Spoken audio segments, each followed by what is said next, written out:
Hello YouTubers. I've created this video to answer some of the questions that some of the newbies to the cassette world may have. What you're looking at is a Maxell UR90. This is a very common audio cassette, type 1 audio cassette that can still be found new. Now I went ahead and took all the screws out that hold the shell. There's cassettes that are glued together and there's cassettes that are screwed together. We're dealing with the screwed together type, but all of the internal parts are the same. Now, I went ahead and took the screws out, and there's the shell. And what you have laying here on top is called a slip sheet. This actually lays between the tape and the case, and it gives the tape a surface to slide on. Now, this is a clear plastic one. It does have some kind of lubricant slip coating on it. But the better ones are usually a darker color and they have a dry lubricant on them that helps the tape slide across the plastic so it doesn't bind up and drag on the machine.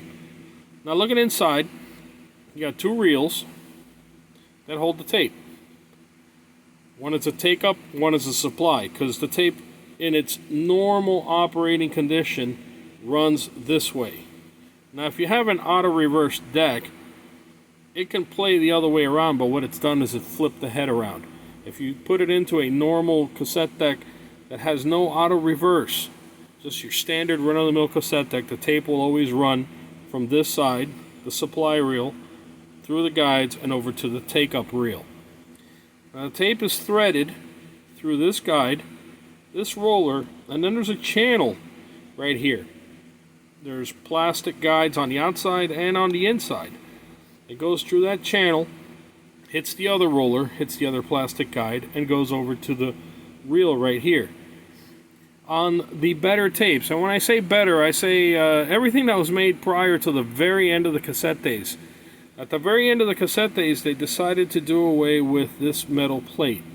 This metal plate right here is what they call a MU metal shield, MU. And it works out in helping with the recording process.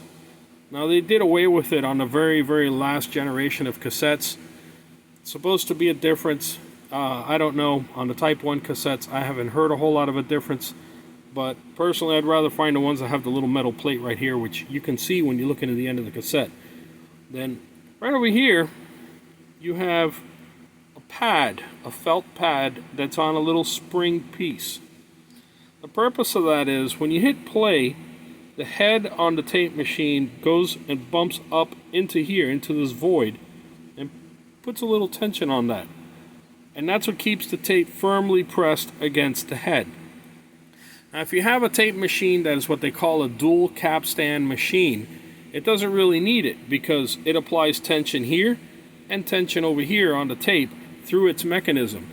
But if you have a standard cassette recorder, which is probably about 90% of them are not dual capstan, machines, then it's only going to have a single capstan, and this felt pad does the job of keeping the tape firmly pressed against the tape head to give you full range sound.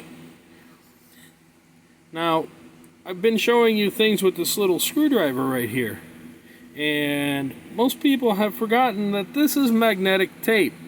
Magnetic tape gets affected by magnets. Guess what? This little screwdriver of mine here is magnetized, which means that in touching the tape, I could actually cause audio dropouts. Not a big deal if I'm trying to fix a tape I'm going to record over anyways. But if I'm trying to save a tape, let's say this shell is trashed and I want to transplant it into another shell, you do not want to use a magnetized screwdriver. Now, what if your screwdriver is already magnetized? One of the ways you can unmagnetize it, believe it or not, is take another screwdriver and whack it. Whack it really hard. Very hard. Not like I'm doing here. Much harder than that. Just take a lot of whacks at it, and that actually helps break up the magnetic field, believe it or not. Where did I get that? I've read a lot of audio engineering books when I was a kid, and that was an old school trick at demagnetizing a tool. Now back to this cassette. So you can take these reels very carefully out of here with the tape on them and transplant them into another shell.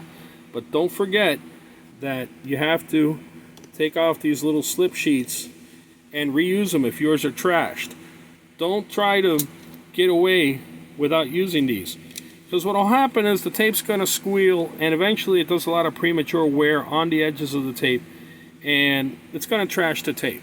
Now, if you just need to do one transfer, you're fixing a tape of, say, grandma's old recordings or what have you, and you're going to digitize it, you could probably get away without putting this in. And in fact, some of the earliest of cassettes didn't even have these. Now, what would that cause? You see how the tape is kind of layered poorly here? It's not nice and smooth. That's one of the things that happens when you don't have a slip sheet in there, or the tape is kind of mangled up. Another problem you might run into is these guys right here, these plastic rollers. They will squeal when you're fast forwarding and rewinding. You'll hear a high-pitched whine. Not a big deal, not the end of the world. The tape is still playable. Don't worry about that. I hope this has answered some of the questions as to what the different parts of the tape are. And believe it or not, some of these things, like the slip sheet, definitely the reels, sometimes the little rollers, the pads, those parts can be interchangeable from one cassette or another, because when Philips patented this design in the mid-60s, they shared the patent to everybody as long as everybody would stick to it. And over the 40-50 years of the existence of cassette, most manufacturers have stuck to the design. So you can interchange some of the stuff. So if you think you're going to be playing with a lot of cassettes, even the ones that are kind of mangled up or torn up, don't toss them out, because you might end up having to steal the little pad. These things fall off sometimes, these little pads. You might have to steal this little metal plate off if you have a cassette that doesn't have it. Maybe the rollers. All of these parts, as you could see, can be taken off. This little pressure pad, for example, on old cassettes, it's not uncommon to find that the little felt pad has disappeared. You could always steal one from another cassette, put a drop of glue on there and pop it on the original spring, or just reuse the whole spring if it fits. There's lots of little parts that can be reused. I hope you found this useful, and I'll be posting up more how-to videos on cassette in the near future. This is Tape Lab Miami.